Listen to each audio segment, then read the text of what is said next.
Hey everyone, what's been here at the Battle Report? So, here in the Mid-Atlantic, if you want to qualify for the National Masters, you have to be in the top 5 in the region based on your best 3 tournaments.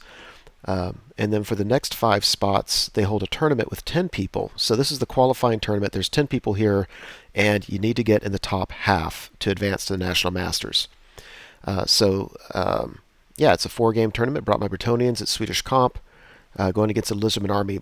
Lists were posted a few days prior to the tournament, so everybody knew what everybody else was bringing, and we knew our matchups. And so, I'm going against a Lizardman Skink Cloud list, and I know there are people making predictions that it's a bad matchup for me, and I don't think it's a fantastic matchup. But what's of greater concern is I've never played against it. I did one. UB battle against a Skink Cloud against this list, but other than that, I've never played against it, and so that always scares me because I don't know exactly what I can do or the strategies behind it and stuff like that. Nevertheless, that was my matchup for round 1. So here we go. Starting on the very far right, he's anchoring both flanks with characters and then Kroxgor. So he's got a Scarvet here, 5 up ward save, great weapon. And then he's got a unit of 8 Kroxigors with great weapons. So they're only toughness 4. They don't have much. I think they have a 4-up armor save, but then they're strength 7. Just nasty. Then his list has 3 units of 18 Skinks, 3 units of 10 Skink skirmishers, and then another unit of 10 Skinks. So we have a unit here in the woods of skirmishers. Behind him are 18 Skinks, 2 more units of 10 skirmishers, and he has a Skink Priest in with that one. There's this unit of 10 non-skirmishers behind him. Then to the left, he's got another unit of 18. This one deployed only in 2 ranks. Behind him is another unit of 18. He has a Slan in there. It's his bunker. And the Slan just knows the signature spell of all lures. And by the way, I just really like that. I love the versatility of it. You don't have any of the real uber powerful, number 6 spells. It just takes a little more finesse, but usually have a spell for any occasion. So I applaud people who take that choice. Then over here, he's anchoring the other line again with characters and Kroxigor. So this one has another Scarvet. This one has a 1-up rerollable armor save. Then he's got an Old Blood with glittering scales. The other Trickster's Shard, which is just brutal for me, and Talisman of Preservation. And then, of course, he has 8 Kroxigors. They're all together in a unit. The hill wouldn't let him do it nice and pretty. So, in looking at the list, I can see it's going to be difficult to get to the Slan with all his chaff in the way. But the chaff I'm not too worried about. Matter of fact, I was toying with the idea of deploying my paladins outside of my units so I could do a lot of solo charges, because I think a paladin could stay tied up with a unit for a little bit, but eventually just wear them down and allow me to charge many, many things. My concern is I can't have both these units of Kroxigors mess with me at the same time. I've got to handle one at a time. So I'll anchor on my far left. I've got a Trebuchet, some archers. Now those archers, by the way, those are not my models. I showed up and I realized that I had left models at home. It was so frustrating. So a guy named Joel from the Mid-Atlantic loaned me 10 Empire archers, and he loaned me another guy. I'm blanking out his name. Another guy loaned me an unpainted, I think it's a vampire model, but I had to proxy that for my level 1 damsel because I just left my stupid models at home. Anyway, this is the Swiftness Banner Knight of the Realm unit, and I've got the Paladin with the Impetuous. So this unit has a very, very long reach. My Lord with Virtue of Audacity, I think he's okay against the Lizardman characters because he gets +1 strength because they are toughness 5, and he has a Lance. So that means on the charge, he's strength 7. And any wound that goes through does D3 wounds. So if he can get a charge off on one of those characters, I'm great. Other than that, I don't have wonderful options for him. I've got another Paladin in there. Then I've got my Standard of Discipline unit in the middle with my General with Virtue of Heroism, my BSB. And then the far right, I've got the Flaming Banner one. It's got a couple Paladins in there as well. Obviously, you can see my Peg Knights, Fast Cav, Trebuchet, and more Archers on the far right. I can tell you, by the way, that I think I made a mistake in my deployment. Well, I most certainly made a mistake in my deployment. I'll point it out in just a second. So my Vanguard like that, and here's what it looks like. So this is after Lisbon moved to turn 1, obviously, and you can see what he's doing is as I'm facing him, on his left flank he's holding back, and on his right flank he's moving his guys forward as aggressively as possible. So if I dally too long going towards the left flank, his right flank is going to be there in time.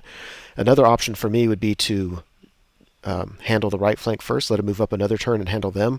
The problem is I have that hill blocking my line of sight, as per the rules of this tournament.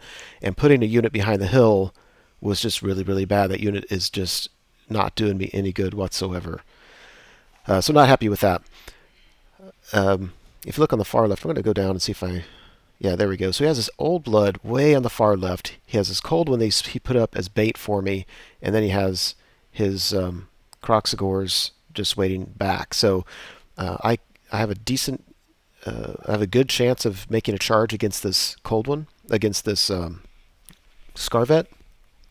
But the problem is my Knight Lances are so long that if I overrun, he can probably charge me in the flank, and if I don't overrun, he can dual charge me with an Old Blood and Croxagores. So my concern was... Oh, I'm going to go back. My concern was I didn't want him taking that Scarvet and then coming south with it, getting out easily outside my line of sight, and then he can charge trebuchets, but more importantly, it's the dual threat. If he can charge a trebuchet, he can charge a knight unit in the flank and possibly hold him up for his Croxagores to get there and just mess with me. So I decided to go ahead and charge him, and my thinking was that I should kill him. I certainly will break him, and then I'm just going to reform. I think that knight unit can take a charge, a double charge.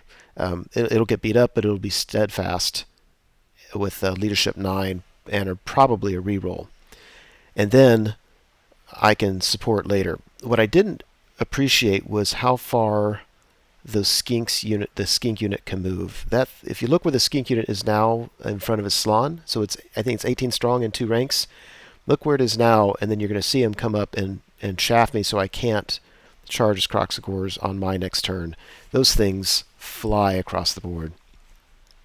Anyway, you see I decide just to move up towards the left. And again, I think I made a mistake. I think I should have taken Paladins out of units so that when he started throwing the chaff at me, I could just charge him individually.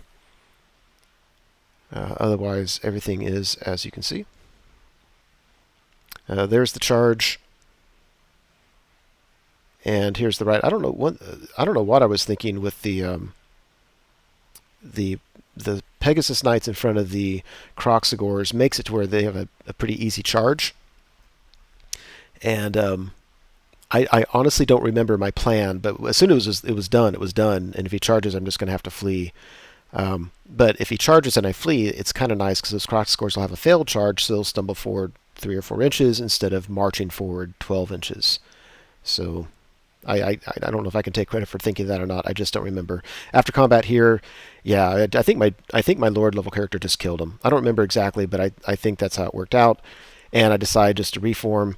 If he charges him with his Old Blood, I'm going to get into a challenge with my Lord level character. And the problem here is getting past his armor save, because I'll be strength 5. Any wounds that go through will do D3 wounds, so that's nice. But I don't know if 5 can get past his 1-up armor save. Lizardman turn 2. He double charges on the left like we thought they would. His Skink unit, look where they are. That thing flew up. Yeah, so yeah, I can't charge around it. Not even close. It looks like he charged my Peg Knights and I fled. And everything is as you can see it. Yeah, there's that. That's going to hurt, but I think I'll be okay. And yeah, this is just awkward positioning here. And after combat, yeah, I mean, I lost 2 or 3. He did 1 wound to a Paladin. And I'm going to have to go up. Yeah, so it looks like he killed my Impetuous Knight Paladin and put a wound on the other Paladin. So he did 3 wounds there. Yeah, whatever. That's what happened. And I'm pretty sure I'm in a challenge with my general, my Lord against his Old Blood, and we just couldn't wound each other. So we go to Bretonnia turn 2. I just dual charge the skinks that are blocking me up with both knights. I like the idea of winning that and then having both units able to charge again. There's only so much chaff he has. The problem now is I have to sacrifice my peg knights. Since they're fast cav, they can rally and then march, and so they fly up and block his Kroxgor units. It's an expensive, 165 point chaff unit that's just going to get slaughtered, but I can't afford for this Kroxgor to get a flank charge to my knights. Yeah, so overall it looks like that. There's that. And afterwards, yeah, so he has one skink remaining, and he's fleeing. Yeah, so my guys just reform. My guys on the left are still holding up, but if he can keep on throwing chaff in front of me, that knight unit on the left, and that's a lot of points. There's a lord, there were two paladins, he's already getting those points, and there's a damsel in there. Just a ton of points there on the far left. So this lone remaining skink doesn't rally, of course. He's on Snake Eyes. He bounces through two skink units. One of them has his level 1 skink priest in there. That one fails its rerollable panic test and runs off the board. That's with cold-blooded. That's just insanely unlucky. So Lisbon turn 3. Yeah, he moves up another skink unit to chaff up my units, and instead of charging his Kroxgors and my peg knights, he charges his Scarvet.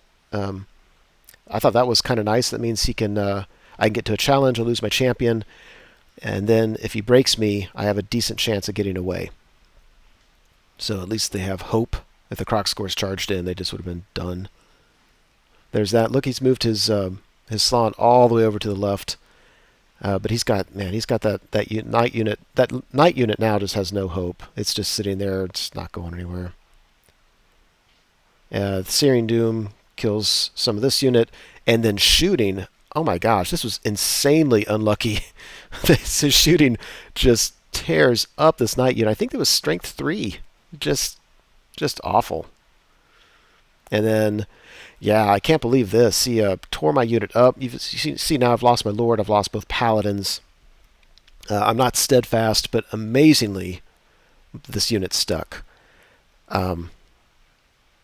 Yeah, I'd almost rather them have broken, so on my turn at least I could lob a rock on their head or something. And then over here, yeah, we get into challenge. He kills my champion of the Peg Knights. I break, and he catches me. So that was kind of a bummer. Go Bretonnia turn 3. I charge a paladin out at his chaff, reform the other unit, because now I don't think he can chaff me up. And then I take the last 3 remaining. So the Knight Errant unit had 2 paladins. So I charge 1 paladin out. I move the other paladin to the right to chaff up his Kroxigors. And then I take my last remaining 3 guys and just do a swift reform and come back towards my line. I'm just going to try to save those points. I can't do anything now. And then I reform my BSB's unit. So there's that. That was my original plan, was to have that all over the place. And I'm really enjoying this game. And I wish I need to play it more often. I'd see how that strategy would work of having multiple paladins out of units. Anyway, after this, he kills the rest of my unit and then does not break the damsel. And the only good thing about this is I did not want him to break her on my turn so then he could charge on his turn. I can't believe she stuck. But she did. And over here, yeah, so I think they're sticking around. We go to Lisbon turn 4, so his Kroxigors charge my paladin. I'm bleeding points just trying to chaff him up. Yeah, I can't chaff up my other big knight unit, although he does. Yeah, he can't chaff him up, so he just backs up with everything else. Shooting at my fast cav unit, kills a couple. They pass their panic. He kills the damsel, and this is on his turn, so it's going to be my turn next. And yeah, so I'd love to charge the Kroxigors and then overrun them and be right in his business near his Slann. That would be fantastic. Let's see. So the paladin beats the skinks, and I didn't go for the points. I just reformed. I probably had something else I wanted to do with them that I don't remember. Bretonnian turn 4. So yeah. Let's see, the one paladin, I didn't pursue the skinks to make sure he could come back and chaff up his Kroxigor unit. I am just bleeding paladins here. Those Kroxigors are getting so many points. taking these guys to safety. Yeah, I charge his croc scores. It looks like they're facing my knights. They're facing away. They're fleeing, and he rolled an 8. And he was far enough away that after he rolled an 8 as for a flee distance, I think the chance of catching him was just too small. So I decided just to redirect and charge this guy. I mean, we're going to get into a challenge. I've got heroic killing blows, so his 1-up armor save. If I get killing blow, is it going to help him? Of course, he still has a 4-up ward. And even if none of that helps, I should have a lot of static res and possibly could just break him. And that would be nice. Oh my gosh, just to get behind his lines would be fantastic. Because then I could just reform. I'm far enough away from his croc scores on the right. He's got nothing close, and I could, may or may not be able to get to his Slann, but I'd certainly be posing a threat. And after combat, it looks like that, yeah. So what I didn't take into account was he was going to be 6s to hit. So I'm normally hitting him on 4s. He has glittering scales, 5s, and he gets off Ice Shard Blizzard. So I'm hitting him on 6s, and that's rough. If you can't hit him, you can't roll a 6 to wound him. He does 1 wound to my general. I win by a bunch. He sticks. That was a bummer. Lisbon turn 5. Now at this point, before he starts his turn, we only have 20 minutes left, and we both decide that we're only going to get 5 turns in. And we say, let's just decide that now because that affects decisions. So Croxagores charge my Paladin. Otherwise, he just moves the Skinks around so that no matter what happens with his old blood, I can't charge and get to his Slann. Because so if I charge his Skink unit in front of the Slann and beat him and overrun to the Slann, we wouldn't play that until Lisbon turn 6, but we're not going to a turn 6. And of course he rallies his Croxagores. And after combat, yeah, my Lord dies, and he sticks. So, not fantastic. He did a conga line reform with his Croxagores, trying to get in my deployment zone because both of us were going for scenario points. We are trying to keep your opponent out of your deployment zone. Even doing this, he couldn't reach it. So neither one of us are getting the scenario bonus points. And after one more round of combat, of course, I can't do any wounds to him. I have a lot of static combat res, and we just stick. So, like I said, that was actually a really, really fun game. I enjoyed playing against. I love the Slann build. I like all the chaff. I like the challenges it presented. That was just a lot of fun. When we added up the points, the problem I had was I gave up so many points. All my characters bleeding them off one at a time. And I never really got points from him. A couple Skink units here or there, a Skink Chief, a Scar Vet. I mean, they were insignificant. So it ended up being a 16-4 loss for the Bretonnians, which is not good for the tournament. You don't have to kill people in this tournament, but you need to be in the top half, and this is not a good start. But nevertheless, that's how it happened. Hope you enjoyed it. Hey everyone, Once Bitten here. Thanks for watching the video. I hope you enjoyed it. As you know, YouTube has several functions you can use to interact with videos such as this. You can like the video, you can leave a comment, you can favorite the video. I want you to know that I appreciate it when you do things like that. It feels much more interactive than simply me talking to a screen. So if you're willing to do so, please like, comment, and favorite the videos.